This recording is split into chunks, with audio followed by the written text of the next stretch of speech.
Audio কথনে আবারও সবাইকে স্বাগত জানাচ্ছি।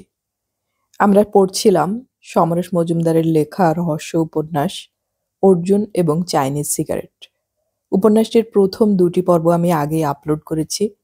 ডেসক্রিপশন বক্সে সেই ২টি পর্বের লিংক দিয়ে দিচ্ছি। আজকে আমি পড়ছি উপন্যাসটির শেষ পর্ব।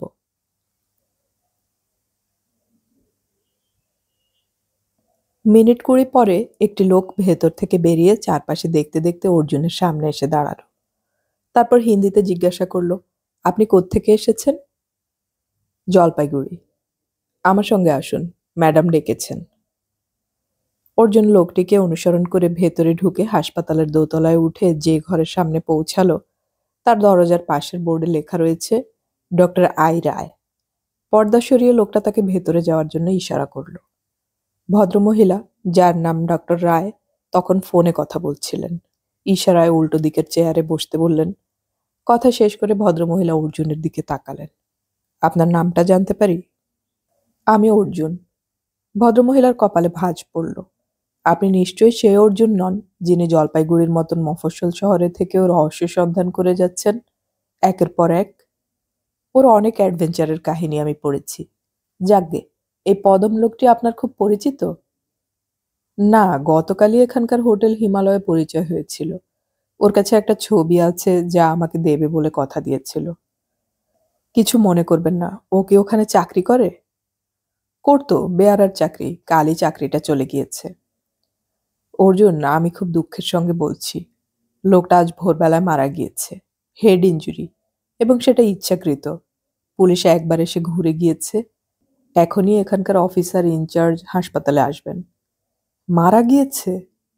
হতাশ গলায় বলল অর্জুন। বেচারা। হ্যাঁ, ওর ইনজুরি দেখে মনে হয়েছে এটা একটা খুনের কেস। অনেক ধন্যবাদ আমাকে খবরটা দেওয়ার জন্যে। আচ্ছা। অর্জুন উঠে দাঁড়াতেই ডক্টর রায় বললেন, প্লিজ একটু বসুন। আপনি বলেছিলেন পদম আপনাকে কোনো ছবি দিতে চেয়েছিল। হ্যাঁ। কিছু মনে করবেন না, আপনি কি হোটেল হিমালয়ে উঠেছেন? হ্যাঁ। আর কালই যে বেয়ারার সঙ্গে আপনার পরিচয় হয়েছিল, সে কেন আপনাকে ছবি দিতে যাবে? ছবি মানে ফটোগ্রাফ নাকি পেন্টিং? ফটোগ্রাফ। অর্জুন হাসল। কিছুক্ষণ তাকিয়ে থেকে ডক্টর রায় জিজ্ঞাসা করলেন, আচ্ছা, আপনি জলপাইগুড়ির কোন পাড়ায় থাকেন? কদমতলায়।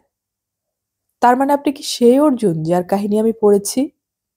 বোধ হয়। অর্জুন হাসল। হারে সর্বনাশ! করমর্দনের জন্য হাত বাড়িয়ে দিলেন ডক্টর রায়। তারপর হাসি মুখে বললেন, জরুরি কোনো কাজ না থাকলে বসুন না। অর্জুন আবার বসল, কিন্তু তখনই বাইরে থেকে গলা ভেসে এলো, আসতে পারি? আসুন আসুন। ডক্টর রায় অর্জুনকে বললেন, অফিসার এসে গেছেন। যে ভদ্রলোক ঘরে এলেন তাকে আপ্যায়ন করে বসতে বললেন ডক্টর রায়। তারপর বললেন, ইনি পুলিশের বড় কর্তা, মিস্টার ওয়াংচু, আর এর নাম অর্জুন, বিখ্যাত ডিটেকটিভ। অর্জুন হাত মিলিয়ে বলল, একটু ভুল হলো, আমি ডিটেকটিভ নই, সত্য সন্ধান করি। আইসি। ওয়াংচু বললেন, থিম্পুতে কি বেড়াতে এসেছেন? না, ঠিক বেড়াতে নয়, মিস্টার লেন্ডুপ আমাকে অনুরোধ করেছিলেন তার ছেলের খোঁজ করার জন্যে। তাকে ৪-৫ মাস ধরে পাওয়া যাচ্ছে না। আইসি, ব্যাপারটা আমিও জানি। ছেলেটা চীনে যাতায়াত করত, সেখানেই পড়াশোনা করেছিল। আমার ধারণা সে সেখানেই চলে গিয়েছে। আপনি থিম্পুতে কতদিন হলো এসেছেন? গতকাল দুপুরে এসেছি। নিশ্চয়ই হোটেল হিমালয়ে উঠেছেন? হ্যাঁ, কিন্তু আপনি বললেন কি করে? বাহ, ওই হোটেলের অন্যতম শেয়ার হোল্ডার হলেন মিস্টার লেন্ডু, তাই আপনাকে উনি নিজের হোটেলেই তো রাখবেন। মিস্টার ওয়াংচু ডক্টর রায়ের দিকে তাকালেন। ডক্টর, পদমের পোস্টমর্টেম কবে হবে? এটা যখন মার্ডার কেস, তখন এই নিয়ে হইচই হবেই। ডক্টর রায় বললেন, আশা করি দুপুরের মধ্যে রিপোর্ট পেয়ে যাব। অর্জুন জিজ্ঞাসা করল, অ্যাক্সিডেন্ট কিভাবে হয়েছিল? লোকটা হেঁটে আসছিল, পেছন থেকে গাড়ি ওকে ধাক্কা দেয়। লোকটা ফুটপাত ধরে হাঁটছিল। গাড়ি যেখানে ওঠারই কথা নয়। গাড়িটাকে ধরা সম্ভব হয়েছে? না, তখন বৃষ্টি পড়ছিল, রাস্তায় লোকজন ছিল না। পদম ছাতার তলায় হাঁটছিল। ইচ্ছাকৃত খুন। কেন? অর্জুন জিজ্ঞাসা করল। প্রশ্নটা সহজ, কিন্তু উত্তরটা বেশিরভাগ সময়ে খুঁজে পাওয়া যায় না। মিস্টার ওয়াংচু কথা শেষ করতেই ডক্টর রায় বললেন, অর্জুন কালই পদমের সঙ্গে পরিচিত হয়েছিলেন। হাই সি। হ্যাঁ, পদম তো হোটেল হিমালয়ে কাজ করত। যদি কিছু মনে না করেন তাহলে জিজ্ঞাসা করব কি রকম কথা হয়েছিল। স্বাভাবিক কথা। পদম ঘরে চা সার্ভ করতে এসেছিল। কথা প্রসঙ্গে মিস্টার লেন্ডুপের ছেলে এলভিসের কথা বলি। তখন পদম বলে এলভিস তার ৩ জন চীনা বন্ধুকে সঙ্গে নিয়ে হোটেল হিমালয়ে একসময় থেকে গিয়েছে। পদম ওদের সঙ্গে ছবি তুলেছিল। আমি সেই ছবি দেখতে চেয়েছিলাম। সে দেখাবে বলে কথা দিয়েছিল। রাতে শুনতে পেলাম পদমের চাকরি গিয়েছে। আজ সকালে ওর সঙ্গে দেখা করতে গিয়ে জানতে পারলাম হাসপাতালে ভর্তি হয়েছে। পদম মারা গিয়েছে শুনে খুব খারাপ লাগছে। মাথা নাড়লেন মিস্টার ওয়াংচু। তারপর ডক্টর রায়কে বললেন, ডক্টর, আমি একবার পদমের ডেড বডি দেখতে চাই। শিওর, বলে ডক্টর রায় ফোনের রিসিভার তুলে কাউকে নির্দেশ দিয়ে বেল বাজালেন। যে লোকটি অর্জুনকে ওই ঘরে নিয়ে গিয়েছিল সে চলে এলো সঙ্গে সঙ্গে। ডক্টর রায় বললেন, আমাকে একটা জরুরি মিটিংয়ে যেতে হবে। আমি যদি সঙ্গে না যাই। ইটস ওকে, এই লোকটি নিয়ে যাবে তো?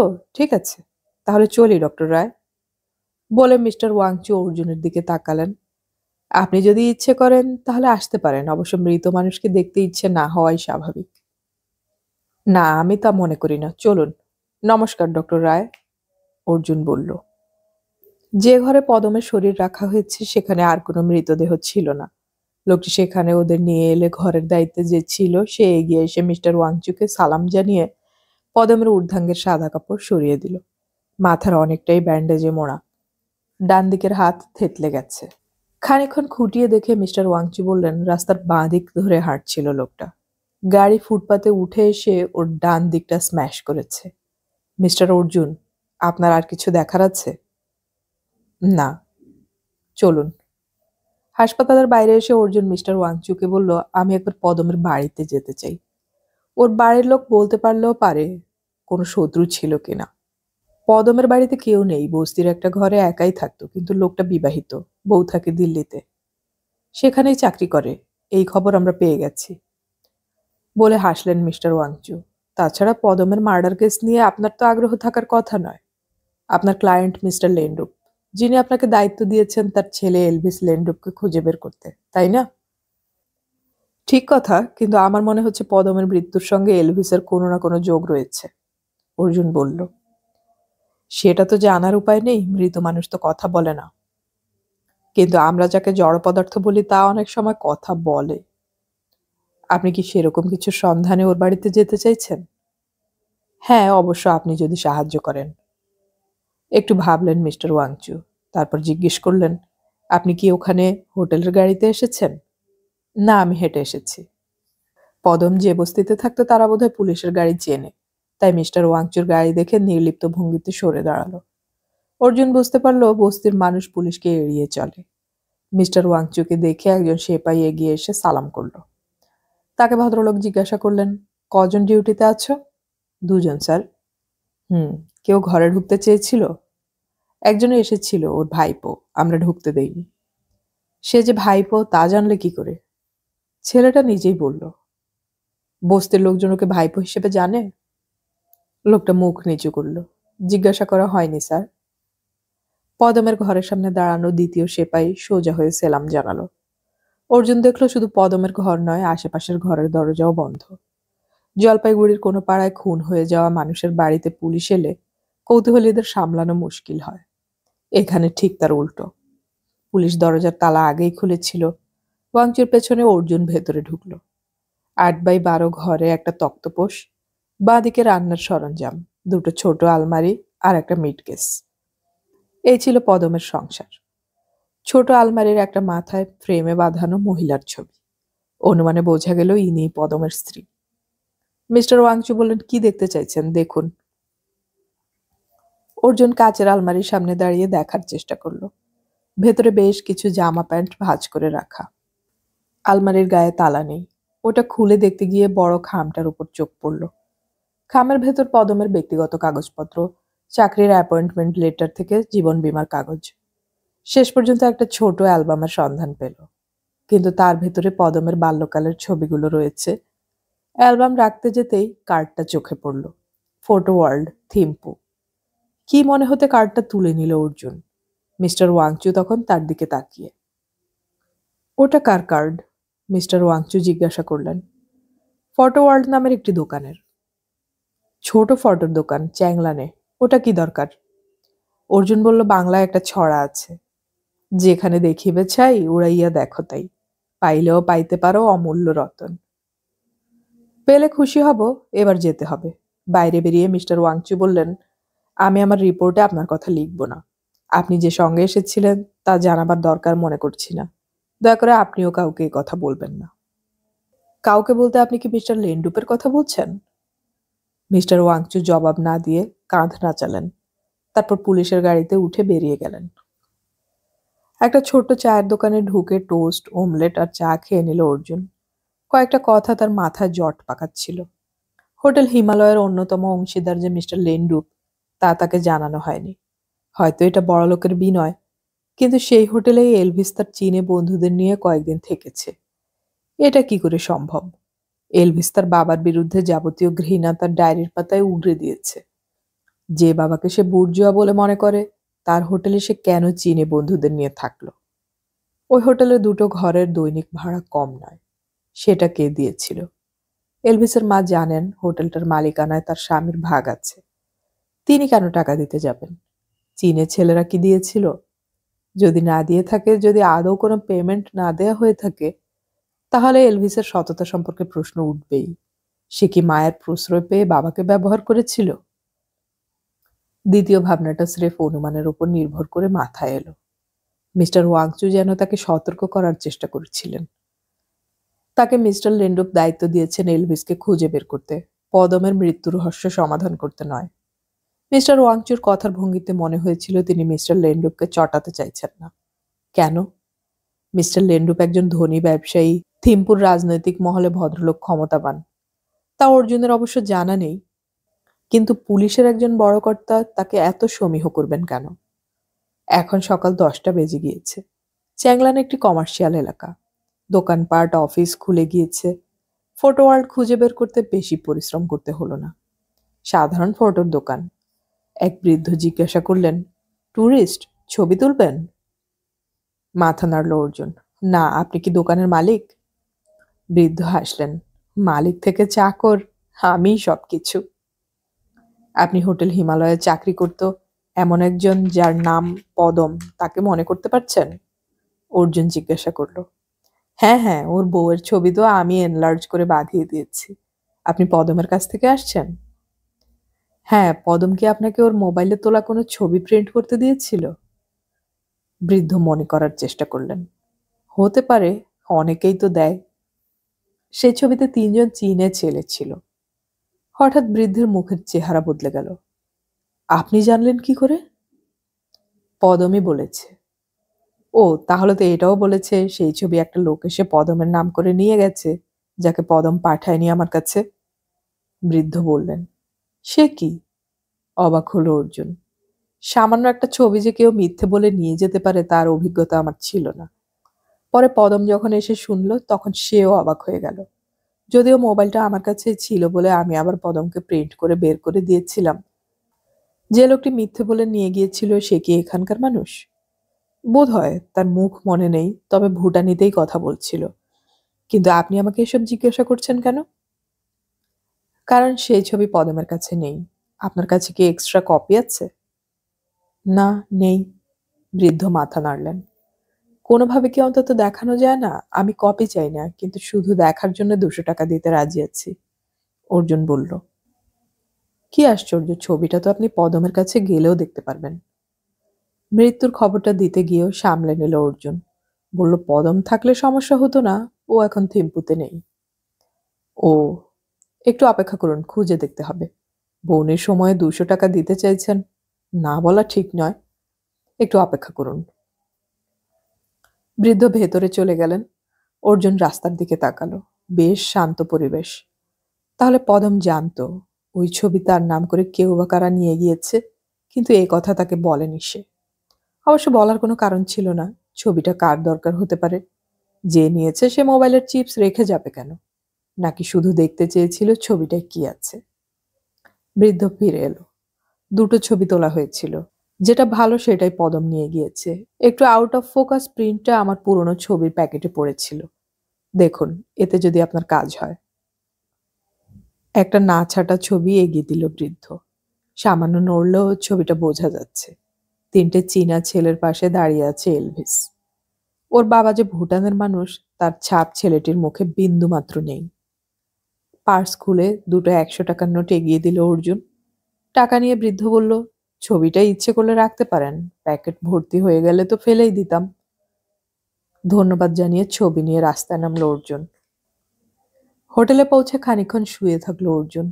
তারপর ছবিটা সামনে ধরে খুঁটিয়ে খুঁটিয়ে দেখতে লাগলো। এলভিসের বাঁ হাতের কনুয়ের ওপরে এটা কি? অনেকক্ষণ লক্ষ্য করে অর্জুনের মনে হলো এটা বেশ বড় সড় জোড়ল। ছবিতে বেশ কালচে দেখাচ্ছে। চীনের ছেলেগুলোর কোনো বিশেষ বৈশিষ্ট্য নেই, চীনেরা যেমন হয় তেমনই। অর্জুন উঠে বসে রিসিভার তুলে অপারেটরকে বলল মিস্টার লেন্ডুপকে ফোনে ধরতে। আধা মিনিট পরে মিস্টার লেন্ডুপের গলা কানে এলো, ইয়াস মিস্টার অর্জুন, গুড মর্নিং, বলুন কি করতে পারি।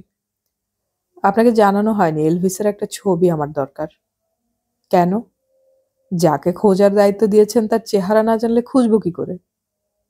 তা অবশ্য, কিন্তু ওর এখনকার চেহারার কোনো ছবি আছে কিনা আমি জানি না। বাড়িতে এলভিসের শৈশব এবং বাল্যকালের অনেক ছবি আছে। পাসপোর্ট ভিসার জন্য ছবি তুলতে নিশ্চয়ই হয়েছিল। আপনার স্ত্রী নিশ্চয়ই সেই খবর জানেন। অর্জুন বলল, ঠিক আছে আমি দেখছি, পেলে পাঠিয়ে দিব। আর হ্যাঁ, আমাকে এখনই পারো শহরে যেতে হচ্ছে, সারাদিন দেখা হবে না। ঠিক আছে, আমিও একবার মিস্টার অমল সোমের কাছে যেতে পারি। বেশ তো, আমি জিগমেকে বলে দিচ্ছি। হোটেলের অপারেটরকে বললে সে জিগমেকে ডেকে দেবে। আর কিছু? না ধন্যবাদ। বাই দ্য ওয়ে, আপনি কতটায় গিয়েছেন? প্রশ্ন শুনে অর্জুন ইচ্ছে করেই সশব্দে হাসল। ব্যস্ত হচ্ছেন কেন? সময় এলে আমি আপনাকে জানাবো। ঘণ্টাখানেক পরে দরজায় শব্দ হলো। অর্জুন দরজা খুলতেই একজন বেয়ারা সেলাম দিয়ে খামটা দিয়ে চলে গেল। খাম থেকে ছবি বের হলো, এলভিসের ছবি। বছর 15-16 বছরের এলভিস সরল চোখে সামনে তাকিয়ে আছে। বাঁ হাতের কনুইটা যেন ইচ্ছে করেই পেছনে রেখে ছবি তোলা হয়েছে, ফলে বাঁ হাতের কনুই ক্যামেরায় ধরা পড়েনি, আর সেই জন্যই জরুলটাকে দেখা যাচ্ছে না। অর্জুন হোটেল থেকে বেরিয়ে একটু এলোমেলো হাঁটলো। সে যখন বুঝতে পারলো তাকে কেউ অনুসরণ করছে না, তখন একটা টেলিফোন বুথে ঢুকে ভারতে ফোন করতে চাইল। ছোট দুটো খোপ।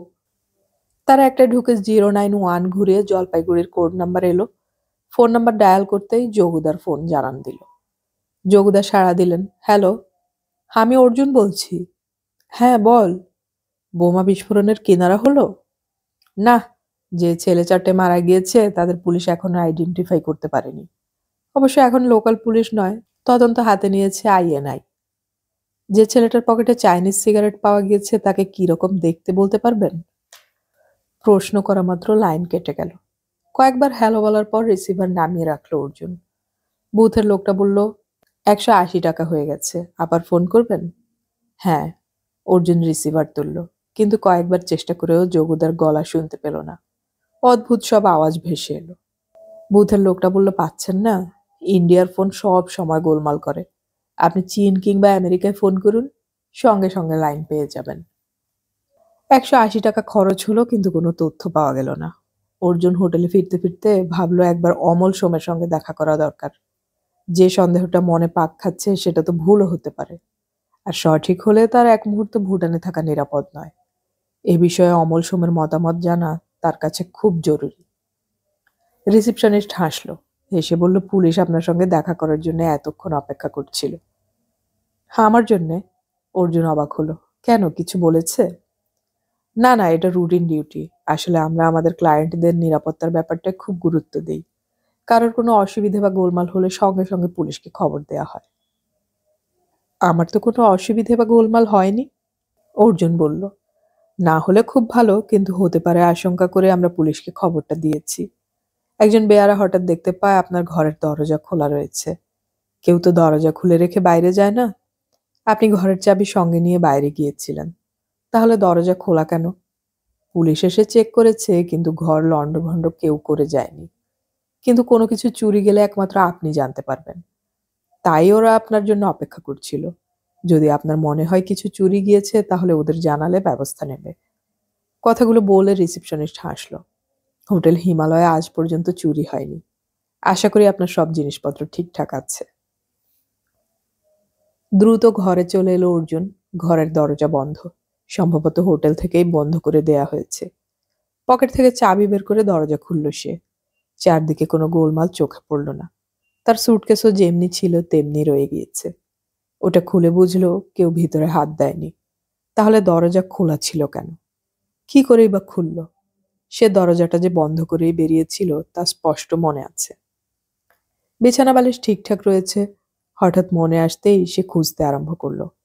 ডায়েরিটা, এলভিসের ডায়েরিটাকে সে দেখতে পাচ্ছে না। ওটা বালিশের পাশেই রাখা ছিল, আর সেই ডায়েরির মধ্যে ফটো ওয়ার্ল্ড থেকে নিয়ে আসা এলভিসের গ্রুপ ফটোর কপি রাখা ছিল। সেটাও নেই, কিন্তু রয়ে গিয়েছে মিস্টার লেন্ডুপের পাঠানো ছবিশুদ্ধ খামটা। আরও একটু খুঁজে দেখলো অর্জুন। আর কোনো সন্দেহ নেই যে ঘরের দরজা কেন খোলা হয়েছিল। ঘরের ফোন বেজে উঠল।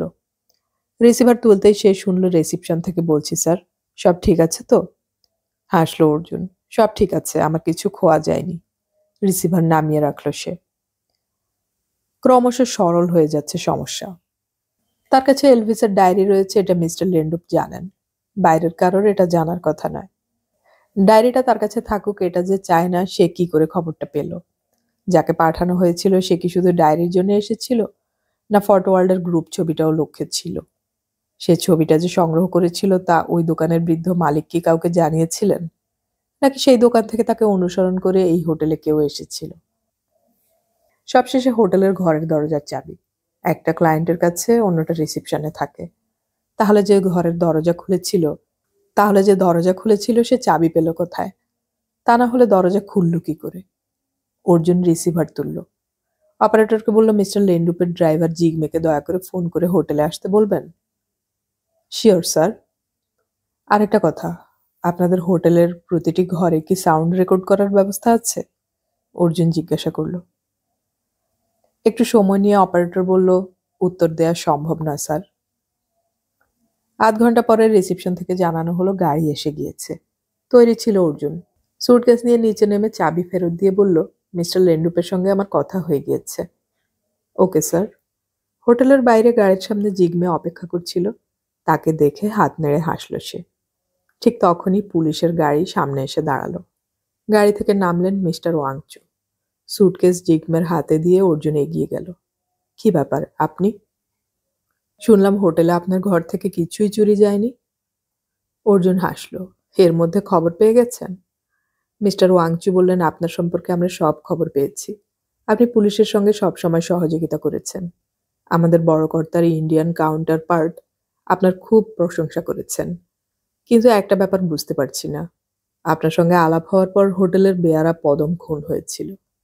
আবার আজ সকালে পদমের ঘর থেকে কার্ড নিয়ে ফটোর দোকানে গিয়েছিলেন আপনি, কিন্তু সেখান থেকে আপনি চলে আসার পর ওই বৃদ্ধ খুন হয়েছেন।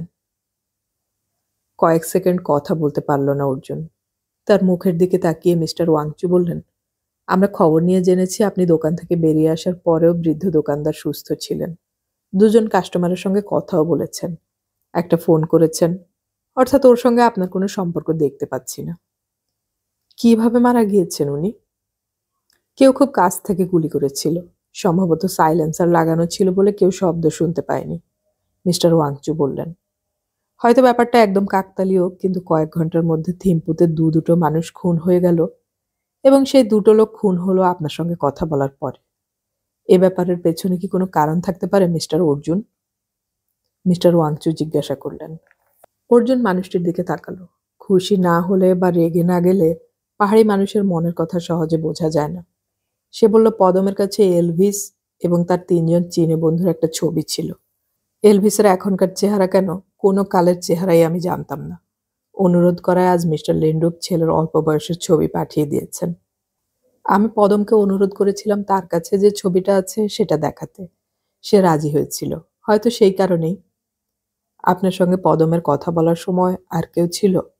না, তবে এই হোটেলের ঘরে আপনি সামান্য শব্দ করলেই সেটা কোনো ঘরে রেকর্ডেড হয়ে যায়। আচ্ছা, সিসিটিভির কথা জানি, এটা তো শুনিনি। তাহলে সেই ছবির কপি বৃদ্ধের দোকান থেকে আনতে গিয়েছিলেন, কিন্তু পেয়েছিলেন কি? বৃদ্ধ কি দিয়েছিলেন? হ্যাঁ, তবে রাফ কপি, আনকাট। সেটাই হয়তো ওর অপরাধ হয়ে গিয়েছিল। কিন্তু সেই ছবিও হোটেলের ঘর থেকে চুরি হয়েছে। আচ্ছা, শুধু ওই ছবিটাই চুরি হয়ে গেল? না, এলভিসের লেখা একটা ডায়েরি আমি মিস্টার লেন্ড্রপের বাড়ি থেকে নিয়ে এসেছিলাম। ছবির সঙ্গে সেটাও চুরি হয়ে গিয়েছে। মাথা নাড়লেন মিস্টার ওয়াংচু। আপনি যে কাজের দায়িত্ব নিয়ে থিম্পুতে এসেছিলেন সেটা মনে হচ্ছে কিছুটা গুলিয়ে যাচ্ছে। হ্যাঁ, তা তো বটেই। আমাকে কেউ, খুব প্রভাবশালী কেউ, একদম পছন্দ করছেন না। তাই যারা আমাকে সাহায্য করছেন তাদের সরিয়ে দিচ্ছেন। বিনা দোষে কেন এদের খুন করা হলো বুঝতে পারছি না, অর্জুন বলল। খুনগুলো করা হয়েছে আপনাকে সতর্ক করার জন্য। তাতে যদি আপনি সতর্ক না হন তাহলে শেষ আঘাতটা আপনার ওপর আসাই স্বাভাবিক। মিস্টার অর্জুন, আমার মনে হচ্ছে আপনি অন্তত কয়েকদিনের জন্য থিম্পুর বাইরে চলে যান। আপনার নিজের নিরাপত্তার জন্যই যাওয়া উচিত। কথাগুলো বলে মিস্টার ওয়াংচু তার গাড়িতে উঠে বসলেন। গাড়ি চলে গেলে অর্জুন জিগমের গাড়িতে উঠল। পুলিশ সাহেব কি আপনাকে ভয় দেখাচ্ছিল? অর্জুন হাসল। উনি ভয় দেখাবেন কেন? জিগমে গাড়ি চালু করে বলল, পুলিশের তো কাজ ওটাই। মিস্টার ওয়াংচুকে কতটা বিশ্বাস করা যায়? তার শহরে দুটো খুন হয়ে গেল, অথচ তিনি যেন খুনিকে ধরতে খুব উৎসাহী নন, বরং নির্লিপ্তই মনে হচ্ছে। অর্জুন থিম্পুর বাইরে চলে গেলে যেন স্বস্তি পাবেন ভদ্রলোক। হোটেল হিমালয়ের ঘরে ঘরে শব্দ রেকর্ড করার ব্যবস্থা আছে জেনেও তেমন প্রতিক্রিয়া দেখালেন না ভদ্রলোক। সিসিটিভির প্রসঙ্গ তুলে ব্যাপারটাকে হালকা করলেন। যদি রেকর্ড করার প্রক্রিয়া কয়েক মাস ধরে চালু থাকে তাহলে এলভিস এবং তার চেনে বন্ধুরা যে ঘরে থেকে কথা বলেছে তাও রেকর্ডেড হয়ে আছে। অর্জুন চাইলে হোটেল ম্যানেজার অবশ্যই সহযোগিতা করতো না, কিন্তু মিস্টার ওয়াংচু তার পদাধিকার বলে চাইলে সেটা অবশ্যই পেতেন। সেই কথাবার্তার রেকর্ড থেকে হয়তো এমন তথ্য পাওয়া যেত যা এলভিসের ব্যাপারে অনেক কিছু পরিষ্কার করে দিত। মিস্টার ওয়াংচুকে ওই অনুরোধ করতে গিয়েও করেনি সে। লোকটা যদি সৎ মানুষ হয় তাহলে প্রভাবশালীরা বিরক্ত হবে, বিপদে পড়বেন তিনি। আর যদি সৎ না হয় তাহলে অর্জুনের বিপদ বাড়বে। জিগমে গাড়ি চালাচ্ছিল চুপচাপ। অর্জুন জিজ্ঞাসা করলো, তুমি মিস্টার ওয়াংচুকে পছন্দ করো না, না? আমার পছন্দ অপছন্দে কার কি আসে যায়? জিগমে উদাস। মনে হচ্ছে আজ তোমার মুড ভালো নেই, অর্জুন বলল। কি করে ভালো থাকবে? আমার দাদার শ্বশুরকে আজ খুন করা হয়েছে। লোকটার কোনো দোষ ছিল না। কারোর মনে হলো ওকে খুন করা দরকার, তাই খুন হয়ে গেল। আজব দুনিয়া। চেঁচিয়ে কথাগুলো বলল জিগমে। তোমার দাদার শ্বশুরের কি ফটোর দোকান ছিল? গাড়ি চালাতে চালাতে চট করে ঘাড় ঘুরিয়ে অর্জুনকে দেখে নিয়ে জিগমে বলল, আপনি কি করে জানলেন? অর্জুন কথা বলল না। জিগমে আবার জিজ্ঞাসা করল, স্যার আপনি কি পুলিশে কাজ করেন? না না, একদম না। একটু আগে মিস্টার ওয়াংচুর কাছে শুনছিলাম। হো, তাই বলুন। আচ্ছা জিগমে, থিম্পুতে চাইনিজ সিগারেট পাওয়া যায়? যায় স্যার। মিস্টার লেন্ডুপের ছেলে এলভিস কি সিগারেট খেত? ওই বয়সের বেশিরভাগ ছেলেই খায়। এখন একটু কমে এসেছে, তবে এলভিসকে কয়েকবার সিগারেট খেতে দেখেছি। ভুটানের রাজার পিসির বাংলোর গেটের সামনে একটা বাইসন দাঁড়িয়েছিল। গাড়ির আওয়াজ পেয়ে বিদ্যুৎ গতিতে চলে গেল পাশের জঙ্গলে। জিগমে বলল, স্যার আমাদের কপাল ভালো, না হলে ভর দুপুরে বাইসনের দেখা পেতাম না। বাইসনের সঙ্গে কপালের কি সম্পর্ক? অর্জুন জিজ্ঞাসা করল। 1000 বছর আগে একজন গরিব মানুষ অভাব সহ্য করতে না পেরে পাহাড়ি ঝর্ণার পাশে গিয়ে আত্মহত্যা করতে চেয়েছিল। ঠিক সেই সময় ওই ঝর্ণার অন্য পাড়ে একটা বাইসন এসে দাঁড়ায়। বাইসন তাকে বলে, বোকারাই আত্মহত্যা করে। তোমার প্রাণ তুমি তৈরি করনি, তাই তাকে মারার অধিকার তোমার নেই। তুমি বাড়ি ফিরে যাও। আমাকে দেখার পর তোমার আর কোনো কষ্ট থাকবে না। গরিব লোকটা বাড়ি ফিরে গেল। কিছুদিনের মধ্যেই সে বিশাল ধনী হয়ে গিয়েছিল। জিগমের কথা শুনে হেসে গাড়ি থেকে নামতেই অর্জুন শুনল মোবাইলে রিং হচ্ছে। ওটা জিগমের মোবাইল। জিগমে যন্ত্রটা বের করে কানে চেপে হ্যালো বলেই সোজা হয়ে বসল। তার গলা দিয়ে চিৎকার ছিটকে বের হলো। তারপর যন্ত্রটা বন্ধ করে গাড়ি চালু করে জিগমে উত্তেজিত গলায় বলল, পারো থেকে ফোন এসেছিল। ওখানে বোমা বিস্ফোরণ হয়েছে। বড় সাহেবের ড্রাইভার মারা গিয়েছে। সাহেব খুব উন্ডেড, সেন্সলেস। হাসপাতালের ডাক্তাররা বাঁচাবার চেষ্টা করছে। আমি পারো যাচ্ছি স্যার। গাড়ি ঘুরিয়ে দ্রুত চলে গেল জিগমে। মুহূর্তে ছবি বদলে গেল।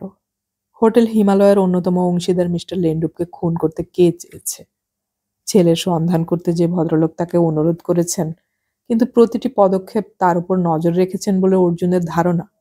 কিন্তু কেন সেটা করেছেন তা বুঝতে পারল না বলেই অমল সোমের সঙ্গে আলোচনা করতে এসেছিল সে। ভদ্রলোক যে হোটেল হিমালয়ের অন্যতম অংশীদার তা কখনো অর্জুনকে জানাননি। অংশীদার বলেই হোটেলের সব খবর তিনি সহজে পেয়ে যেতেন। এরকম লোককে কে হত্যা করবে? তার কি উদ্দেশ্য? শব্দ করতেই গেট খুলে দিল সেই কর্মচারী। অর্জুন এগোতেই দেখল অমল সোম ভেতর থেকে বেরিয়ে আসছেন। ওর রুটিন অনুযায়ী এখন কারোর সঙ্গে কথা বলার সময় নয়, কথা বলবেন বিকেলের চায়ের সময়। অর্জুন অবাক হলো। অমল সোম বললেন, তোমার কথাই ভাবছিলাম। কেন? অর্জুন তাকালো। তুমি বোধহয় জানো না মিস্টার লেন্ডুপ এই মুহূর্তে হাসপাতালে, বোমা বিস্ফোরণে ভয়ঙ্করভাবে ইনজুর্ড। ওর ড্রাইভার মারা গিয়েছে। গাড়িতে ওঠার সময় বিস্ফোরণ ঘটে, অমল সোম বললেন। অর্জুন মাথা নাড়ল কিন্তু কোনো কথা বলল না। একটু আগে পারো থেকে ফোন পেয়েছি, তখনই মনে হলো তোমার কথা। কারা বিস্ফোরণ ঘটিয়েছে তা জানতে পেরেছেন? না, শরীরে বোমা বেঁধে যে ছেলেটি এসেছিল তাকে পুলিশ এখনো শনাক্ত করতে পারেনি, কারণ তার মুখ উড়ে গিয়েছে বিস্ফোরণের সময়। কিন্তু ছেলেটার পকেটে একটা চীনের সিগারেটের প্যাকেট পাওয়া গিয়েছে। অমল সোম হাসলেন।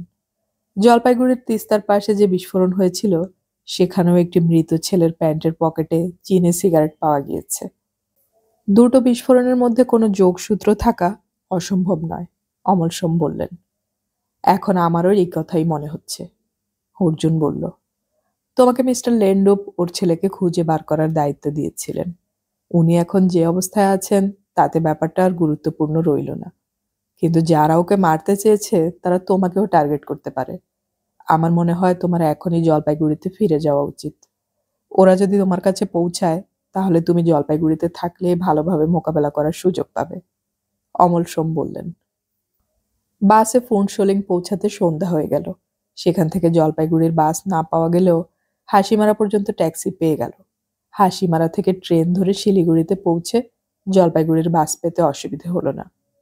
বাসে বসে যোগুদাকে ফোন করলো সে। ভারতে আসার পর থেকে অর্জুনের মোবাইল দিব্যি কাজ করছে। যোগুদা বললেন, এত রাত্রে তুমি কোথায়? অনেক রাত হয়ে গেছে না? সরি যোগুদা, ভুটান থেকে আসছি। আধ ঘন্টার মধ্যে জলপাইগুড়িতে পৌঁছে যাব। নতুন কোনো তথ্য পাওয়া গেল? আছে, আমি তো এখন থানায় আড্ডা মারছি বন্ধুর সঙ্গে। বাহ, তাহলে ওখানেই কিছুক্ষণ থাকুন, আমি আসছি, অর্জুন বলল। রিক্সা নিয়ে যখন সে থানায় পৌঁছল তখন 11টা বেজে গিয়েছে। তাকে দেখে যোগুদা বললেন, ঝোড়ো কাকের মতো দেখাচ্ছে যে। সেরকমই তো অবস্থা। হেকে তো চেনো?